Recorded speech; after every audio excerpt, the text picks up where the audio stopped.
Hello বন্ধুরা, নমস্কার। আমি দেবীপ্রসাদ ভট্টাচার্য। আপনাদেরকে আজকে আমি দেখানোর চেষ্টা করলাম আমরা যে আমাদের বর্তমানে আমি রয়েছি এখন আমাদের বাড়ির উঠানের মাঝখানে।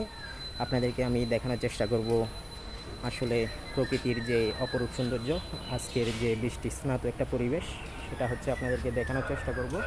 সো বন্ধুরা, আপনারা সবসময় আমার সাথে থাকবেন, আমার পাশে থাকবেন। আমার ভিডিওটি যদি ভালো লেগে থাকে আমাকে লাইক কমেন্ট শেয়ার দিয়ে পাশে থাকবেন সবসময়।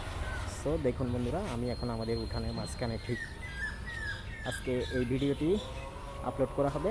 আশা করি আপনারা খুবই উপকৃত হবেন। আজকে টানা কালকে থেকে বৃষ্টি পড়ছে। আমি এখন রয়েছি আমাদের গ্রামের বাড়িতে, বাঁশখালী বাণীগ্রাম, সেখানেই রয়েছি বর্তমানে। আমি এই ভিডিওটি আজকেই আপলোড করব। আপনারা সকলেই ভিডিওটি লাইক কমেন্ট শেয়ার করে আমার পাশে থাকবেন। ধন্যবাদ। সকলেই ভালো থাকবেন, শুভকামনা সকলের জন্য।